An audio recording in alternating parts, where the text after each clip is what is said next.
Hi, welcome back to my channel. ముఖ్యంగా ఏందంటే ఈ రోజులలో పరీక్షాకాలం వచ్చింది కాబట్టి పరీక్షలు రాస్తున్నారు కాబట్టి ప్రతి ఒక్క స్టూడెంటు ఎవరు కూడా మానసికంగా ఇబ్బంది పడకుండా ఉండాలి. మంచిగా నిద్రపోవాలి, టైంకు అన్నం తినాలా, మంచిగా నిద్రపోవాలా. ఎందుకంటే మీరు అనుకుంటూ ఉండొచ్చు నిద్రపోతే మరి ఎలా పరీక్ష రాసేదని. ఫస్ట్ మనకి ఎప్పుడైతే కాలేజ్ స్టార్ట్ అవుతుందో ఒక జనరల్ నోట్స్ బుక్ పెట్టుకున్నాను.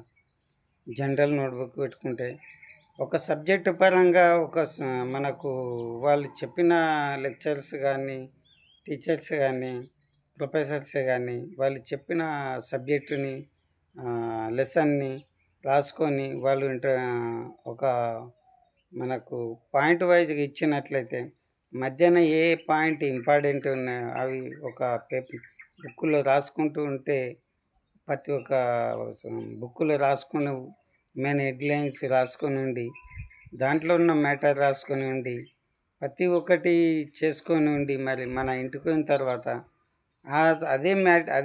అదే సబ్జెక్టుని ప్రిపేర్ అయ్యి ఫెయిల్గా రాసుకున్నట్లయితే మనకు చక్కగా మనకు విన్నదానికంటే మనం ఇంకా చదివే అవసరం లేదనుకుంటాను. నాకు తెలిసి విన్నదానికంటే మనకు చాలా మైండ్లో ఎక్కుతుంది కాబట్టి ప్రతి ఒక్కరూ టెన్షన్ తీసుకునే అవసరం లేదు కాబట్టి నేను చెప్తున్నాను. ఎందుకంటే ప్రతి ఒక్కరు చాలామంది కామన్గా వింటారు, చదువుతారు. వాళ్ళకు వింటే అర్థమైనట్లే అవుతుంది, చదివితే మళ్ళీ బ్రెయిన్లో ఉన్నట్లే ఉంటుంది. ఏది లేకపోని మనకి ఎగ్జామ్ వస్తే టక్ రాసిస్తామంటారు, కానీ అది కాదు. మళ్ళీ ఇంకో మెయిన్ పాయింట్ ఏంటంటే ఒక సబ్జెక్టును చదివిరనుకో, మీరు ఒక నోట్స్ తయారు చేసుకున్నారు కదా, మీరు ఆ నోట్స్ తయారు చేసుకున్నప్పుడు ఒక మ్యాటర్ చదివినప్పుడు ఒక క్వశ్చను దాన్ని నోట్లో ఎప్పుడు మన మేక కానీ అంటే అంటే మేకగా అంటే మనల్ని మేకలు అంటుర్రు అని మీరు అనుకోకూరి, పశువులు కానీ నెమరు వేస్తాయి చూడు, అలా మనము ఆ సబ్జెక్టు పరంగా ఉన్న చదివిన మ్యాటర్ని ఎప్పుడు మన నోట్లోనే అనుకుంటూ పోయినామనుకోండి, మనకు అది ఎప్పటికీ గుర్తుండిపోతుంది. మనకి ఎక్కడైతే డౌట్ వచ్చి ఆగిపోయినామో తప్పకుమని ఎక్కడ ఆగిపోయినామో అక్కడ తీసినట్లయితే మనకు అక్కడ నుంచి కంటిన్యూషన్గా అవుతాం. కాబట్టి ప్రతి ఒక్కరు గ్రహించుకునాల.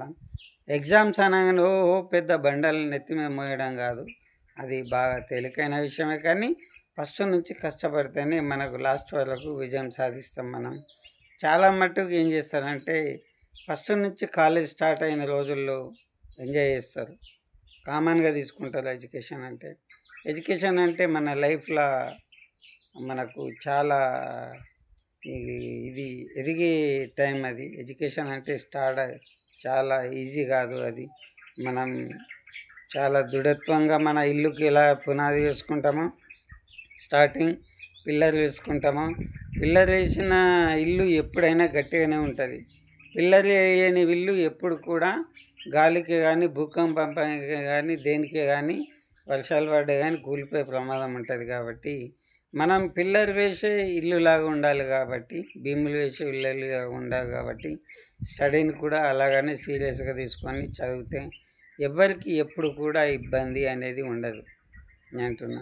చాలామంది చూడండి, చాలామంది స్టూడెంట్స్ ఎప్పుడు కూడా తెలివిగా మాకు అచ్చులే అన్నట్లే యాక్టింగ్ చేస్తారు, కానీ వాళ్ళకి అడిగితే రాదు. కొందరు గ్రూప్ డిస్కషన్ పెడతారు, గ్రూప్ డిస్కషన్ చాలా మంచిదే, కానీ గ్రూప్ డిస్కషన్ పెడతారు, వాళ్ళ విభేదాలు ఉంటాయి. వీడికి చదువు రాదు, పీకల దాకా మెక్కుతాడు, మెక్కి నిద్రపోతుంటాడు, వాళ్ళేమో చదువుతారు. అమ్మ వీళ్ళు చదువుతారు, వీళ్ళతో గ్రూప్ డిస్కషన్లో నేనున్నా, మరి నేను చదువుతున్నా, వాళ్ళు పాస్ అయితే మరి మా ఇంట్లో అడుగుతారని వీడు ఒక స్టోరీ ఏదో పెండమే రాయెత్తేసినట్లు తబిల్లు మన ఎత్తేస్తాడు. అరే మీకు సినిమా తెలుసా, ఇంకా చూసిరా, ఇది చేసిరా, అది చేసిరా అని అంటాడు.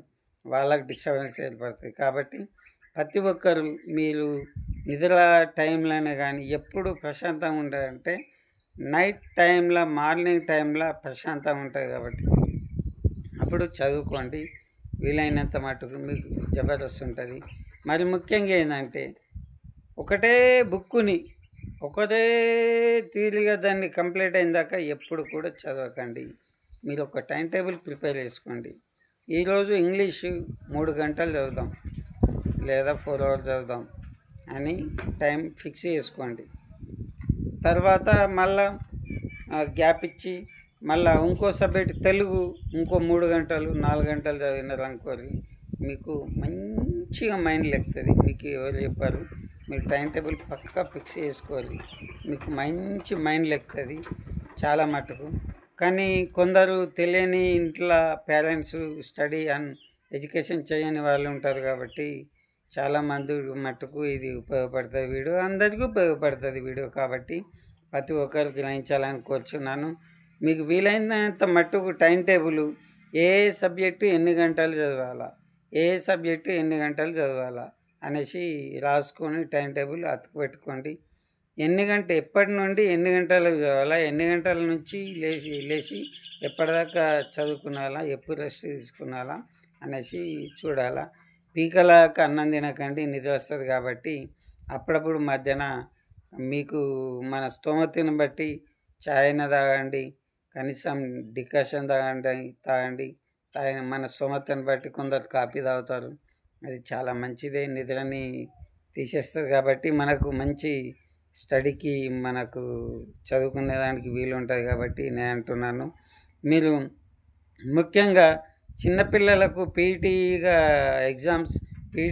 గవర్నమెంట్ ఎగ్జామ్స్ పెడుతుంది, పీటీగా ఇస్తుంది. కాబట్టి ప్రతి ఒక్కరి చిన్నపిల్లల నుంచి మరి ప్రతి ఒక్కరికి స్టడీ ఎలా ఇంప్రూవ్ అవుతుంది, ఏ విధంగా పిల్లలు స్కిల్గా ఉంటారనేసి చిన్నప్పటి నుంచే గవర్నమెంట్ మరి ఈ విధానం ఇస్తే బాగుంటుంది. మరి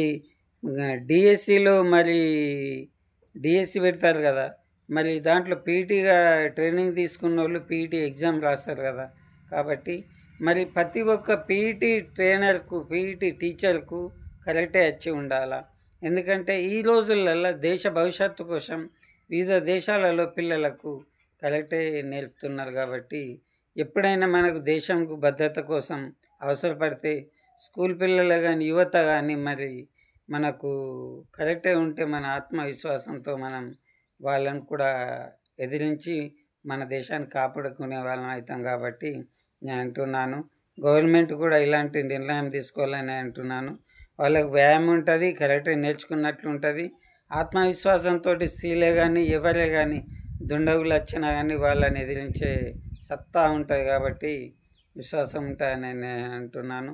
మరి ముఖ్యంగా ఏంటంటే గవర్నమెంట్ కానీ ఎవరే కానీ ఏమనుకోకపోతే వివిధ దేశాలలో చైనా చేస్తున్న మరి ప్రయోగాలు మరి వాళ్ళు ప్రెస్ వాళ్ళకు అలో ఇస్తలేరు, ఏది కూడా బయట చెప్తలేరు. కాబట్టి మన దేశం కూడా లీక్ చేయకుంటే బాగుంటుందనేసి నేను అంటున్నాను.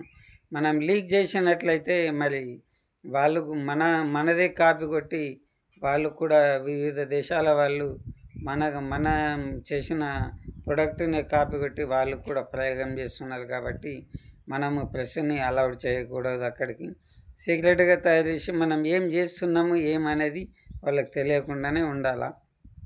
మనం చేసిన తర్వాత వాళ్ళకి అర్థం కావాలనేసి నేను అంటున్నాను. కాబట్టి ప్రతి ఒక్కరు గమనించాలని కోరుచున్నాను.